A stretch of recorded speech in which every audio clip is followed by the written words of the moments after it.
muddo 7 casho ah ee magaaladu ay ku jirtay fatahaaddan 30,000 oo guri iyo 100,000 oo qoys ee ka soo barakaceen oo qaarkood aan ku aragnay hadda meeshii aan tagnay aan ku booqonnay ceel jaalle waad aragtaan xaafadan waxa leedahay xawtaako dadkii oo dhan waa aragtaan waa wada qaxeen oo meel la joogi kara ma aha waxaan u sameynay guddi oo ay dawladdu ay ka qaadanayso qayb weyn hadduu ilaah yiraahdo inaan soo gaarno shacabkeenna Soomaaliyeed oo halkaan ku waxyeeloobay oo aan la qaybsanno dhibka iyo xanuunka ay ku jiraan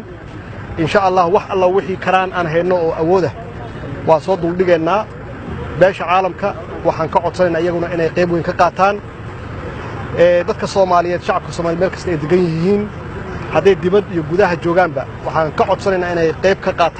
qayb weyn ka qaataan hawshan ay taakuleenta waalahooda ee ku dhibaatoobay fatahaaddan ay qayb weyn ka soo qaataan waxaan rabaa inaan u mahadceliyo walaalaheen AMISOM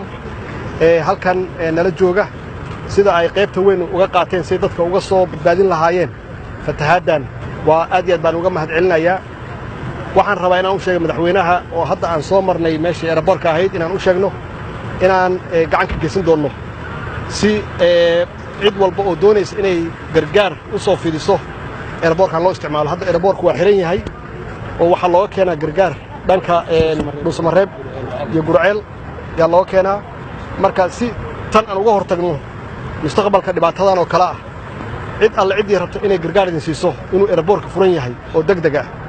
insha Allah wax alla wixii karaan keenna ah hiliyo hooba dawladdu waa idin garab taagan tahay